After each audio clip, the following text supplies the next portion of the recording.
Shalom, perkenalkan kami dari Prodi Pendidikan Penyuluh Agama semester 3. Di sini kami akan membuat video tentang 10 tips berkomunikasi yang baik. Namun sebelum itu, kami akan memperkenalkan diri kami terlebih dahulu. Perkenalkan, nama saya Arya Bancin. Saya Arya Muria. Saya Ica Fiani Wongso. Saya Kristen Sumatang. Dan saya Juli Saputra Nugropa. Mari kita saksikan video. Baik, sebelum kita ke 10 tips cara berkomunikasi yang baik, kita harus memahami dulu apa itu komunikasi. Komunikasi adalah suatu proses ketika seseorang atau beberapa orang, kelompok, organisasi, dan masyarakat menciptakan dan menggunakan informasi agar terhubung dengan lingkungan dan orang lain secara verbal maupun non-verbal. Nah, tips yang pertama ialah menguasai materi. Pastikan terlebih dahulu bahwa Anda menguasai materi yang ingin dibicarakan, sehingga terjadi kesinambungan antara Anda dan lawan bicara. Komunikasi akan berjalan lebih lancar jika bisa memahami topik pembicaraan yang memberikan respon yang baik. Dan tips yang kedua,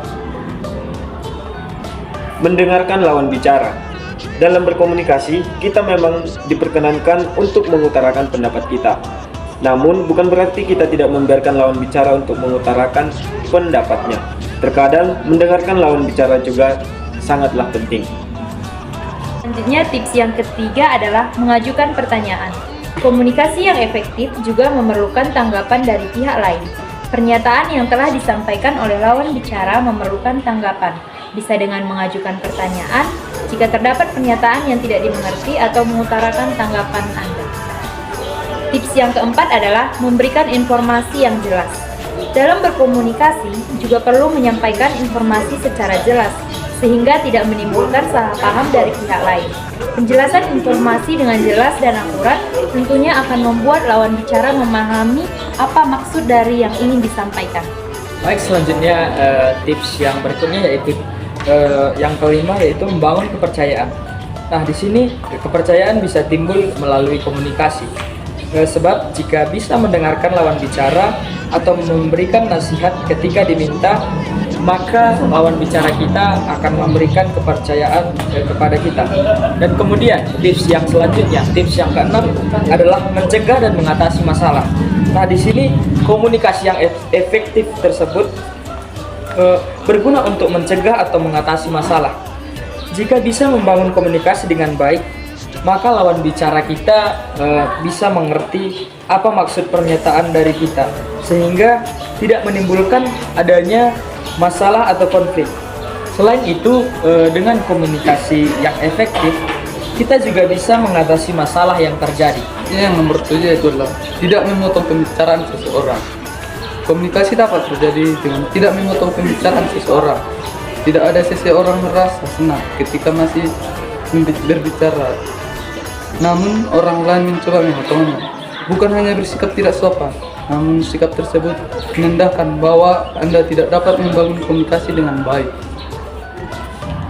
Sikap seperti itu bisa menimbulkan anggapan negatif orang lain kepada Anda. Bahkan dikhawatirkan orang lain malas untuk memberi tanggapan. Yang selanjutnya adalah nomor 8, meningkatkan kekompakan. Komunikasi secara efektif juga menciptakan suasana harmonis dan menciptakan kekompakan. Dengan begitu, rasa percaya antara satu sama lain juga akan terbentuk. Dengan begitu, Anda akan merasa dekat sama orang lain, sehingga menciptakan hubungan yang kompak. Dan yang kesembilan adalah mendapat penghargaan. Ketika Anda memiliki kemampuan dalam menjalani komunikasi efektif, maka akan lebih mudah menyampaikan harapan Anda dengan jelas. Jika komunikasi terhambat, maka akan sulit mengutarakan harapan yang bisa jadi pihak lain salah dalam mengartikannya. Dan yang terakhir adalah memperhatikan gaya bahasa. Komunikasi efektif dapat terjalin jika Anda memperhatikan gaya bahasa. Hal ini terbilang cukup penting sebab Anda harus memperhatikan gaya bahasa lalu menyesuaikannya dengan sikap lawan bicara. Saat itu ada sesuatu Anda perlu menggunakan gaya bahasa sifatnya formal jika berbicara dengan atasan atau rekan kerja jika di usia lebih tua. selamat pagi.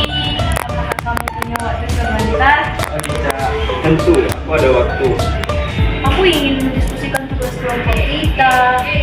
Kenapa, Cak? Apakah ada bagian yang ingin kamu tanyakan? Iya, aku masih belum yakin sama pembagian tugas kelompok kita. Kemarin aku merasa itu belum adil. Oh, terima kasih sudah mengangkat bagian itu, Cak. Menurutku memang ada beberapa bagian yang bisa kita atur ulang supaya lebih seimbang. Iya, aku setuju. Ayo kita perbaiki bersama. Siap, Cak. Terima kasih sudah berkomunikasi dengan jelas ya, Cak. Baik, sekian video yang bisa kami sampaikan tentang 10 tips berkomunikasi yang baik. Semoga apa yang kami sampaikan hari ini bisa berguna bagi kita. Dan mari sama-sama kita menjadi pemuda-pemudi yang pintar dalam berkomunikasi yang baik. Sekian dari video kami ucapkan terima kasih. Shalom.